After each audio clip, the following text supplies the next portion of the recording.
Lalu bagaimana kabar reforma agraria saat ini, Pak? Di tengah wabah COVID-19?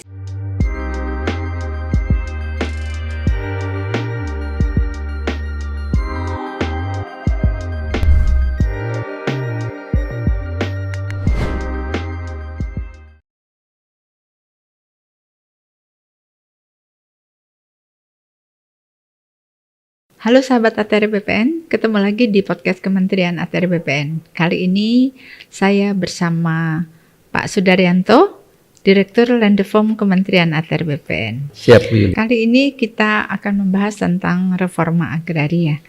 Nah, sahabat ATR BPN, kita ketahui bahwa reforma agraria itu merupakan upaya dari pemerintah untuk menata ulang struktur penguasaan, pemilikan, penggunaan, dan pemanfaatan tanah yang berkeadilan dan mensejahterakan melalui penataan aset, legalisasi aset, dan redistribusi tanah, dan penataan akses, yaitu pemberdayaan.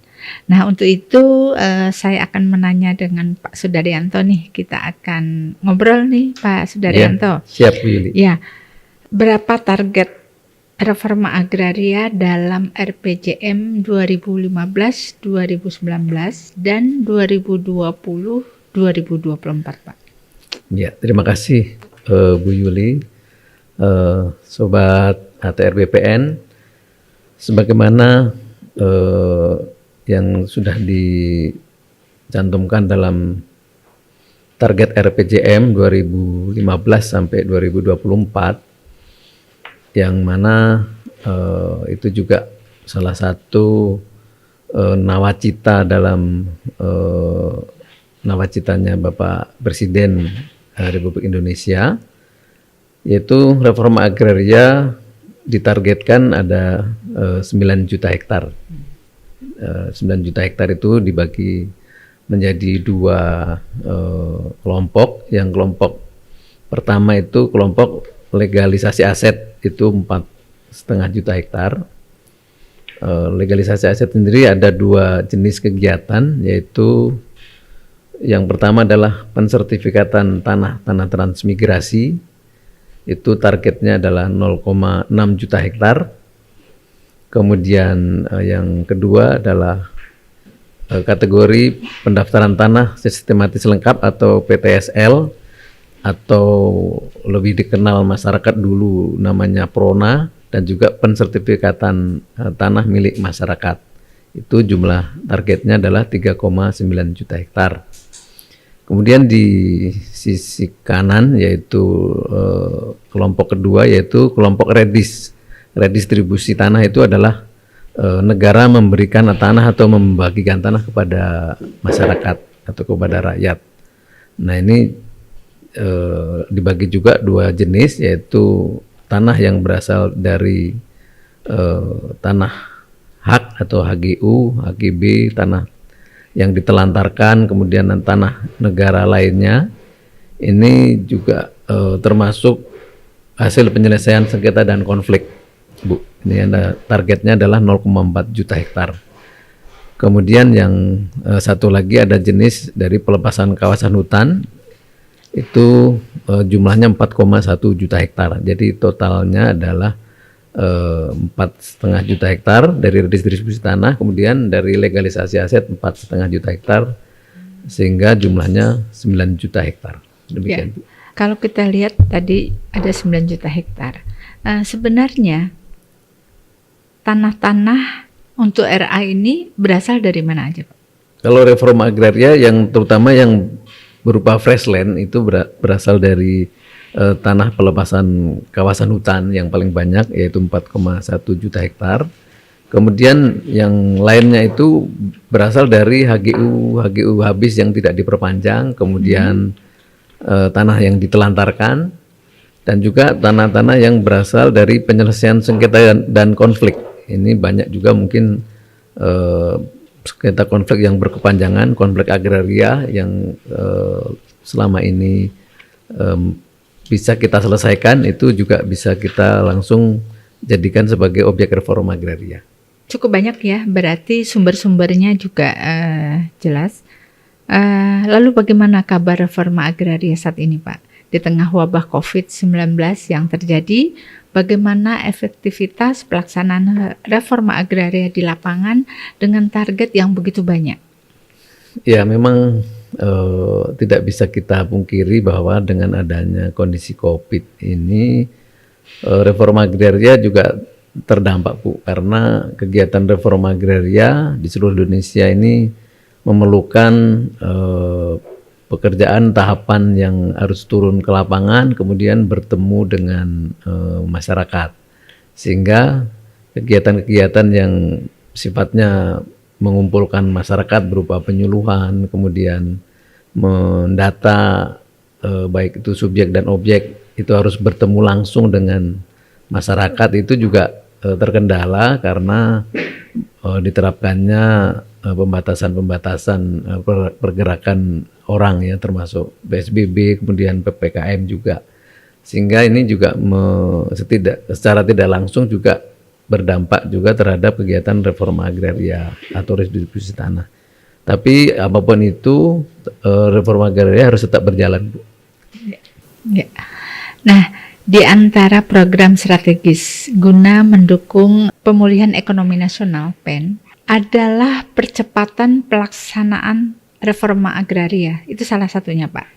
Di mana reforma agraria yang dijalankan dengan berdasarkan Perpres 86 tahun 2018 ya. 2018 ya. Itu adalah reforma untuk mewujudkan keadilan sosial bagi seluruh rakyat Indonesia.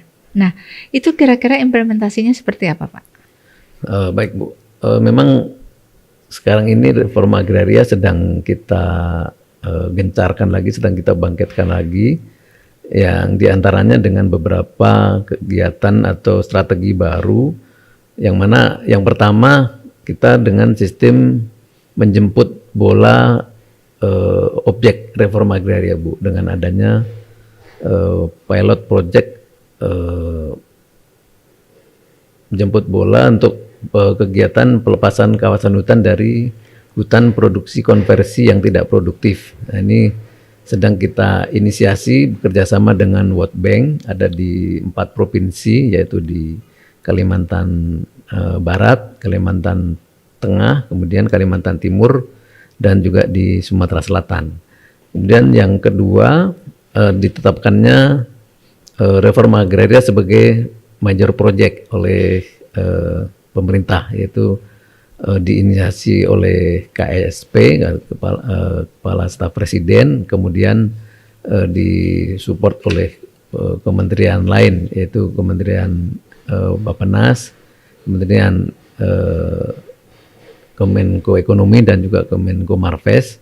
Nah, ini program major project reforma agraria dalam rangka penyelesaian sengketa konflik agraria, Bu. Ini juga mendukung untuk percepatan reforma agraria. Ya, Pak, kalau kita dengarkan tadi bahwa ada pilot project yang dibiayai oleh anggaran Bank Dunia.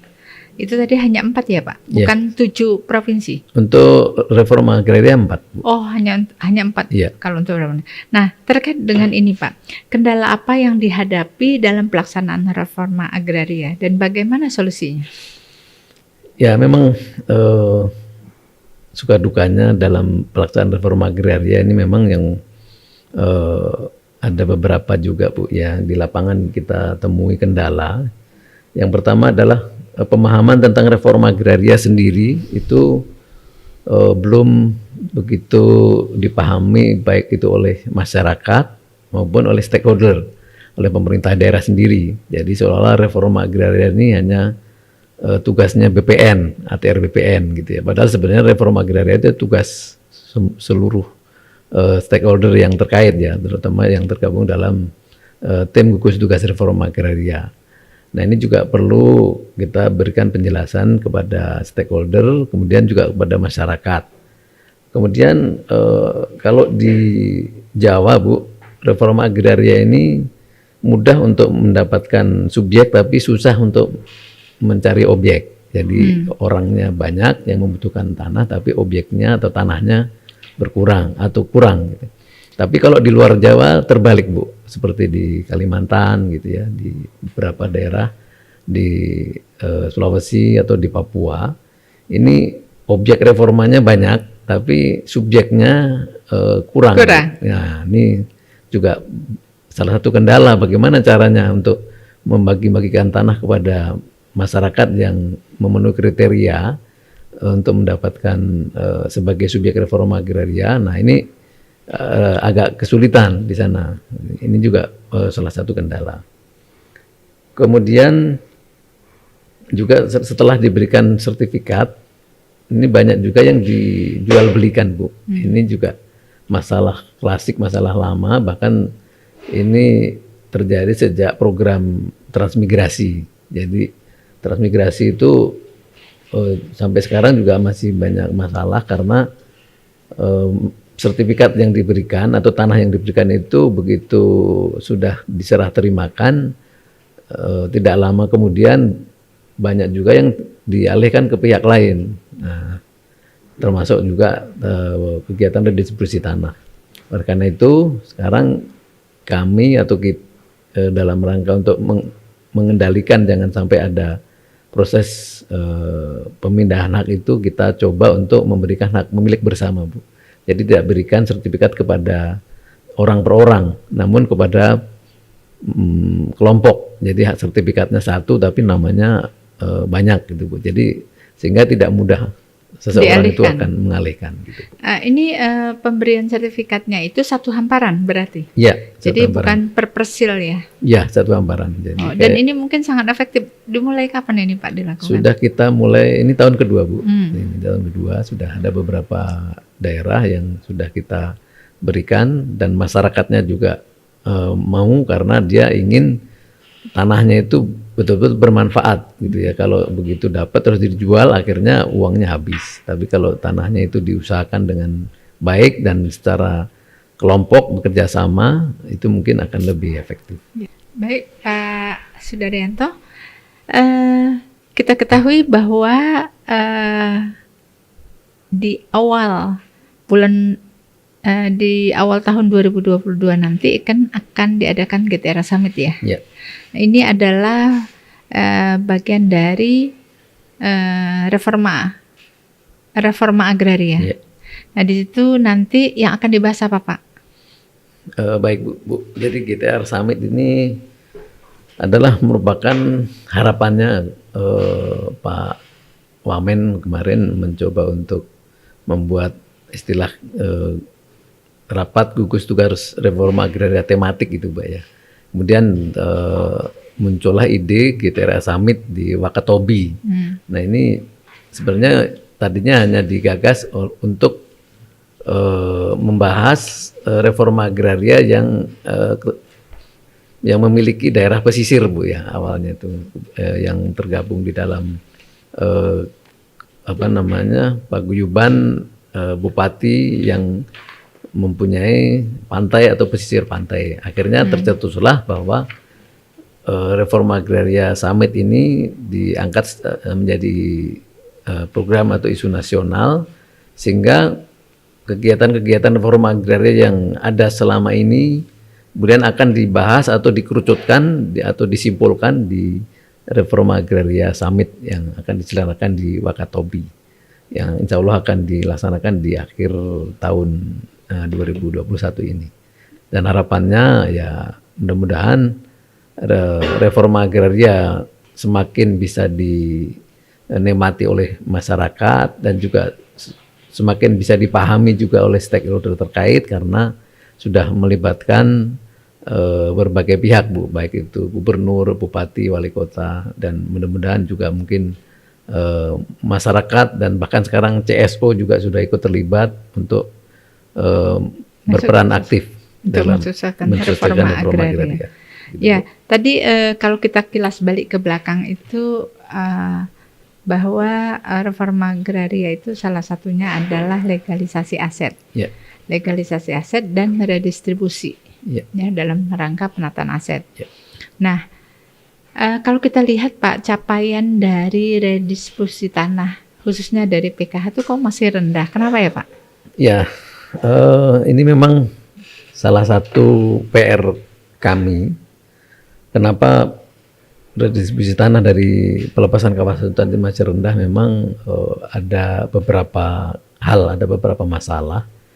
Yang mana ini karena pelepasan kawasan hutan itu memang tidak langsung serta-merta bisa disertifikatkan, Bu, karena masih memerlukan penataan batas, kemudian masih memerlukan SK pelepasan kawasan hutan.